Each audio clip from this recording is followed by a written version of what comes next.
What is this? Is it Chinese Matrix? This is wild. So there is a new TV show Okay. in China. And oftentimes TV shows will either be period drama, so it's like ancient Chinese history floating around with Yeah. I don't have my, yeah.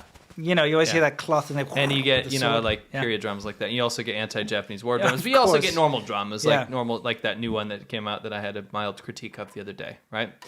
Now, Chinese More TV like a is- meltdown. I had a lot of words. Yeah, to you had a say. meltdown. What was that? Because no one's going into it in depth. And I have a lot of criticism of that. Well, you know what? But what are you talking about? What's the name of that show? I can't remember now. Let's not advertise it if you don't like no, it. yeah. So there's a Chinese drama that's being very well received internationally. West, yeah. Lots of people watching it and like, wow, China's so interesting. But you know what?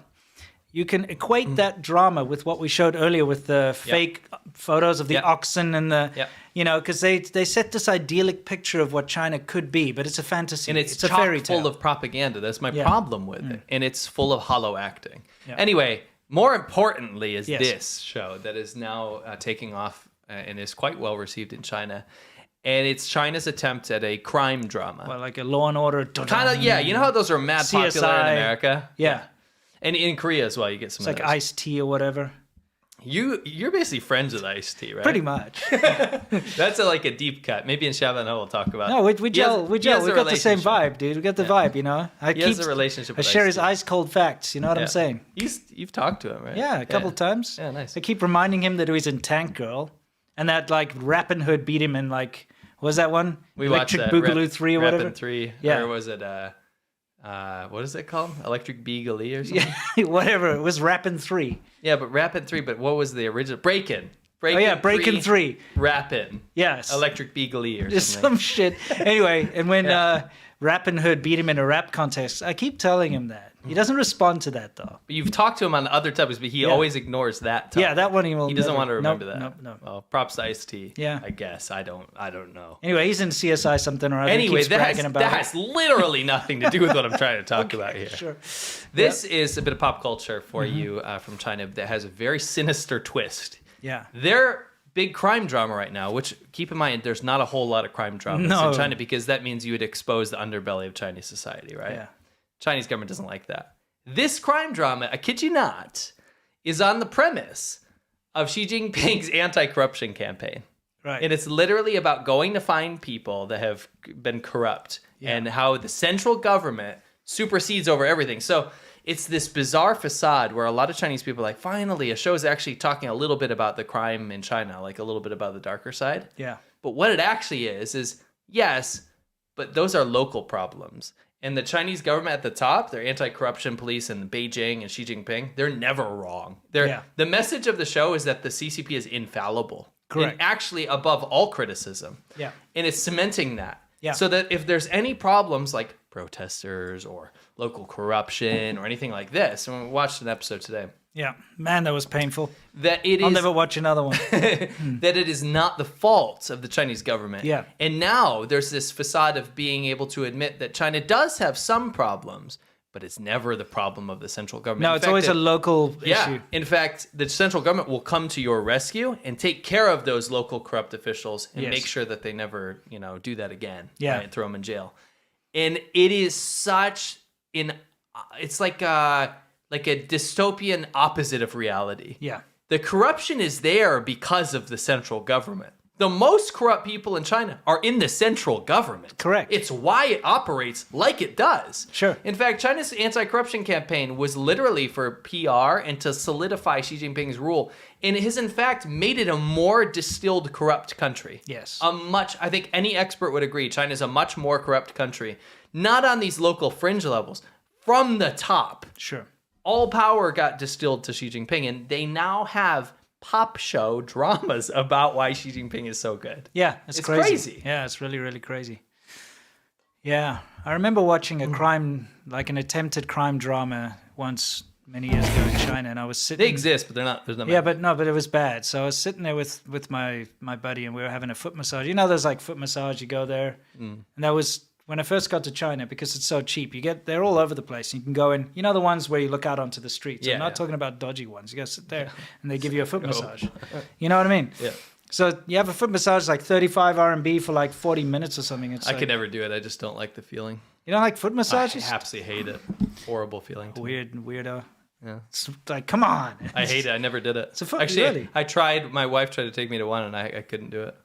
We did one for that show. We remember on ADVChina. I barely. That's true. I could barely handle it. You saw me. Yeah. I was losing my mind. Anyway, we were having a foot massage, and they have TV up there. And Yes. we were watching. Because that's where we'd go drink as well. Because you just order beers and you could sit there and drink. Yeah, it's a good thing. And they had this ridiculous. And I remember we really pissed someone off because we were studying Chinese at the time, me and my buddy. So Sure.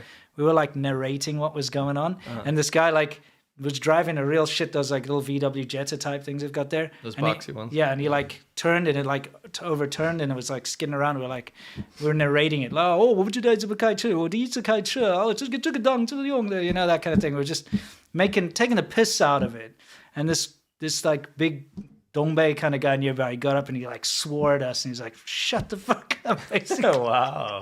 Yeah, he wasn't happy with what we were saying. Because he loved the show. Yeah, Clearly loved the he show. like obviously was really into the drama, and here we Yeah. are taking the piss. Yeah, You know what I found is all my Cantonese friends, none of them watch Chinese TV, which is wild. They barely watch Chinese TV. Yeah. They would watch Western stuff or Taiwanese stuff or Hong Kong stuff. Yeah. But my Northern friends were well into it. And that's when I started watching Chinese TV, is because that when we hung out, we would watch TV sometimes. Yeah. And I started to get into some of those shows. They're bad, but like I Yeah. would watch them because we're all they're hanging terrible. out together and drinking and It's stuff. so badly But shot. yeah, my Northern friends are the ones that would watch this stuff. Yeah. My Southern friends were like, no, this is terrible. Yeah, they're badly shot. The saturation's turned up to 11. You know what I mean? Like Yeah. if from a videographer's point of view, if you watch some of the local Chinese TV, you'll want to vomit. This is really funny. Hilarious. These British guys. We'll just play their clip. Okay. It's a good take. On the 28th of January this year, the Chinese government sent a high-altitude spy balloon over the United States, which caused some problems. If China threatens our sovereignty, we will act to protect our country. And so on Saturday, some American fighter jets shot it down, which gave Archie and I an idea. Go, spy balloon. If China can use a high-altitude balloon to spy on the West, why can't the West use a high-altitude balloon to spy on China? So the Chinese embassy is legally considered to be China.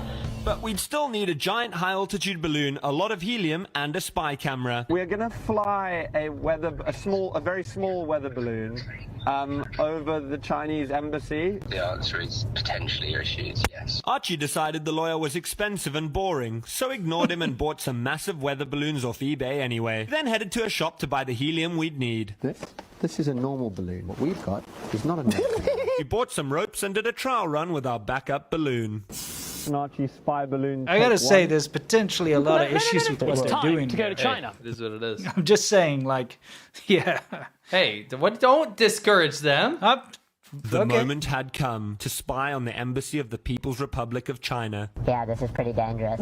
This is one of the United Kingdom's most secure buildings. Up. It's going to start going towards the building. What do you do? Bear in mind, there's lots of slack. I've never felt more like a criminal in my life. I love these guys, their attitude. It's going to float, don't you worry about that. Love We're here the outside the GoPro. Chinese embassy. Yeah. It's time for the real Josh and Archie spy balloon to be released. Up it goes, up it goes. Oh, this is a mess. listen, We're in a tree, Sarah, we're in a come tree. back. Okay, now we just need the wind to take it, Josh, or height. Okay, let's walk it round now, walk it round. Our balloon had scaled the embassy and was in Chinese airspace. Our spy cam was staring into the windows of China. We even spotted a man on the roof. The police are here. The police are bring it coming down. now, okay. Bring it down. Nice and slowly, just get those nice shots there, please. Nice and slowly. People inside may be offended by Yeah, inflate it and take it. that's fine. Shall I pop it now? It's going to make a bit of a pop. Yeah.